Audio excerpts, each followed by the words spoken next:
वैसे pastor profits को देखते हैं जो पाप कर रहे हैं लेकिन वो बढ़ रहे हैं, जो बड़ी सेवकाइयां करते हैं, लेकिन उनकी पर्सनल लाइफ जाके देखो, उनका घर कचरा हो चुका है। 10 बार वाइफ से रोज लड़ाई होती ने इसके सिर पे डंडा मार दिया है। ये भी तो है, ये पास्टर पाप में, व्यभिचार में 5-5 पत्नियां रखी हैं इसने, कौन सा इस पे डंडा बच गया। लेकिन मेरी बात को याद रखना, क्योंकि जो व्यभिचार करेगा उसकी नाम धराई, बाइबल कहती है उसकी बेइज्जती कभी मिटेगी नहीं। आज कई बार एक धर्मी जब पापी को देखता है, एक क्रिश्चियन को देखता है कि वो नशे बेचकर ब्लेस हो रहे, नशे बेचकर वो गाड़ियां ले रहे, मकान ले रहे, वो पाप करके आगे बढ़ रहे, उसे लगता है कोई फायदा नहीं है पवित्रताई में जीने का।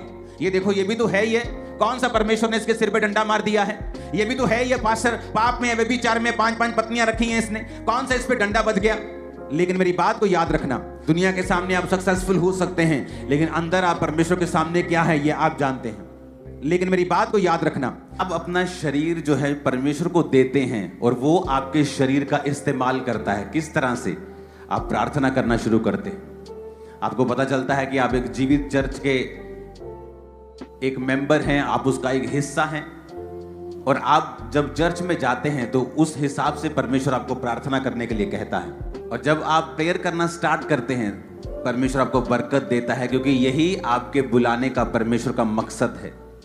लेकिन मेरी बात को याद रखना, यह मकसद होता है आपका जीवित चर्च के साथ जुड़ने का, कि हमें पूरी बाइबल की नॉलेज होनी चाहिए कि जब एक व्यक्ति पर श्राप आता है या एक व्यक्ति को वो पाप से निकलता है या पाप करता है, उसकी लाइफ में क्या होता है। अगर वो तौबा नहीं करता क्या होता है, अगर वो तौबा करता है क्या होता है, या एक व्यक्ति जब फैसला करता है कि मुझे पवित्रताई में और परमेश्वर के साथ मेल मिलाप करके जीवन बिताना है, तो उसकी लाइफ में क्या होता है। और लोगों को देखते हैं, आप जब ऐसे पास्टर प्रॉफिट्स को देखते हैं जो पाप कर रहे हैं लेकिन वो बढ़ रहे हैं, परमेश्वर कहता है चिंता मत करो, और किसी की बढ़ोतरी से ये अंदाजा मत लगाओ कि मैं उनके साथ हूं।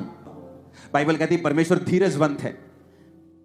पाप करने, क्रोध करने में जो पाप करते हैं उन पर क्रोध करने में परमेश्वर विलंब करता है। वो चाहता है कि ये मन को फिरा लें। करुणा करने में बड़ी जल्दी करता है, दया करने में प्रभु बहुत जल्दी करता है। कोई झट माफी मांगता है, प्रभु उसे माफ कर देते हैं। लेकिन बाइबल कहती है क्रोध करने में, सजा देने में वो विलंब करता है, वो धीरज रखता है, वो धीरजवंत परमेश्वर है। आज आपको ये फैसला लेना है, क्योंकि जब आप पाप का जीवन जीते हैं तो इसका मतलब ये नहीं कि मुसीबतें अभी आपकी लाइफ पर आएगी, लेकिन आप एक ऐसी डायरेक्शन पर चल पड़े हो जिसका एंड 100% रॉन्ग, 100% रोने वाला और 100% फ्रूटलेस होगा, और उसका एंड बहुत भयानक होगा।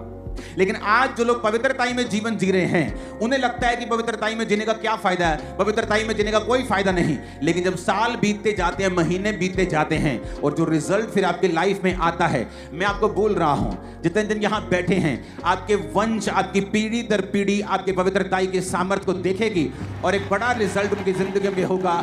आमीन। मेरे को ऊंचे वाला और खतरनाक वाला चाहिए चर्च।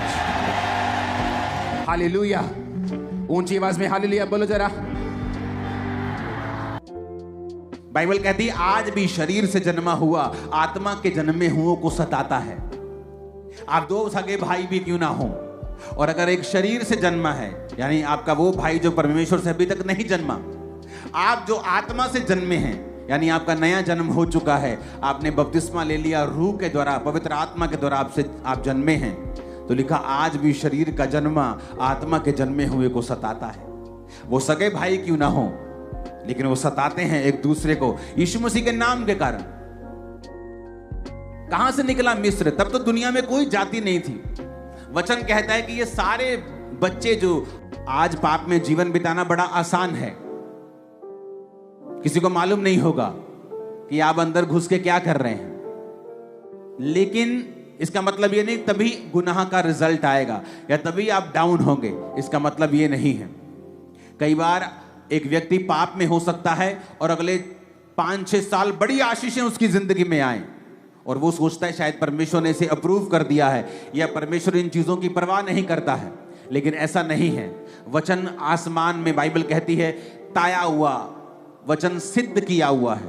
जो वचन कहता है कि वो होगा तो वो होगा ही होगा। इसीलिए जब आप स्वर्गदूतों को देखते हैं बाइबल में, वो कह रहे होते हैं पवित्र पवित्र पवित्र सेनाओं का यहोवा। इसलिए आप जब बाइबल पढ़ते हैं आपको मालूम होता है परमेश्वर कहता है कोई भी पवित्रताई के बिना परमेश्वर को देख नहीं सकता। अगर आपकी लाइफ में बड़े से बड़ा बंधन है, ऐसा बड़ा बॉन्डेज है, चाहे वो पैसों का हो, कर्जे का हो, बीमारी का हो, तकलीफ का हो, फैमिली कर्स हो, डाइवोर्स हो, एनीथिंग, डिप्रेशन हो, मैं आपको बताता हूं परमेश्वर की आत्मा ने, उसके पवित्र आत्मा ने मुझे तरीका बताया था कि तेरी जिंदगी में जितना भी बड़ा बंधन क्यों ना हो, चाहे मेडिकल साइंस में उसका इलाज ना हो, चाहे कोई कुछ भी क्यों ना हो, केवल अगर तू पवित्रताई में रहे, मैं तेरे बड़े से बड़े बंधन को तोड़ दूंगा। सारे बंधन तेरी लाइफ से टूट जाएंगे। ये मुझे परमेश्वर ने 2010-11 की मैं बात कर रहा हूं। जब आप सेवकाई में होते हैं, आप टीन एज से प्रभु के साथ हैं, आप जवान हैं, टेम्पटेशंस हैं, परीक्षाएं आपको घेरना चाहती हैं, और उधर से बॉन्डेज भी दिख रहे हैं, बंधन भी दिख रहे हैं, और आप बीच में खड़े हैं और आपको पता है कि मैं अगर पाप में जाऊंगा तो ये बंधन बने रहेंगे जो कोई नहीं। दुनिया के सामने आप सक्सेसफुल हो सकते हैं, लेकिन अंदर आप परमेश्वर के सामने क्या है ये आप जानते हैं। तो परमेश्वर की आत्मा ने कहा था कि अगर तू ये बंधन टूटते हुए देखना चाहता है तो पवित्रताई में तुझे जीना होगा। पवित्रताई एक गुण नहीं है, एक गुण नहीं है, पवित्रताई एक हथियार है जो खुदा ने आपको दिया है। लोगों को लगता है परमेश्वर पापियों के लिए आया, तो अभी भी पाप कर रहे हैं। चर्च में आने वाले लोग 8-8 साल से अभी भी व्यभिचार में हैं, चर्च के ही लड़के लड़कियों के साथ। इमेजिन करो, और वो सोचते हैं कि अभी तो हमें सुख मिला है, अभी तो हमें सेटिस्फेक्शन मिली है, लेकिन वो बाइबल कहती है नाग दोना सा कड़वा रिजल्ट देगी ही देगी, क्योंकि जो व्यभिचार करेगा उसके नाम धराई, बाइबल कहती है उसकी बेइज्जती कभी मिटेगी नहीं। तो परमेश्वर ने हमें एक तरीका दिया है कि अगर तुम्हें अपने लाइफ में से बंधनों से बाहर निकलना है, तुझे पवित्रताई में चलना होगा। बहुत से लोग कंप्लेंट करते हैं कि जब मैं चलती हूं परमेश्वर में, मैं चलता हूं, मुझे गंदे ख्याल आते हैं, मेरे मन में गंदे विचार आते हैं। आप उन्हें बंद कर सकते हो। कैसे? गंदा देखना बंद करके।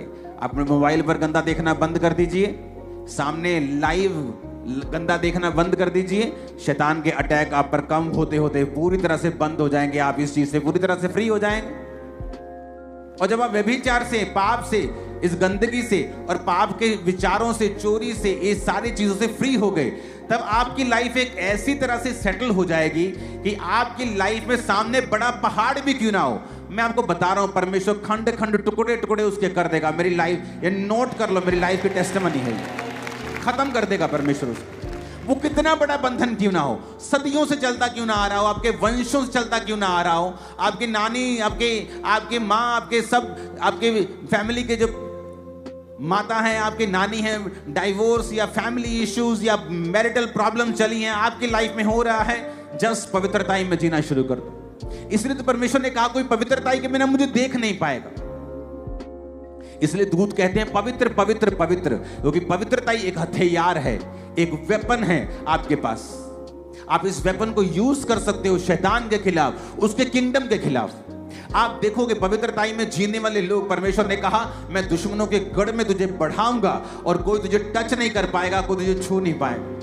मैं उनके मध्य में, भाइयों के मध्य में तेरा अभिषेक करूंगा और दुश्मनों के सामने, तेरे सामने मेज बिछाऊंगा। उस मेज पर दुनिया की हर एक अच्छी वस्तु तेरे मेज के सामने होगी। आमीन। ऊंचे वाला चाहिए चर्च।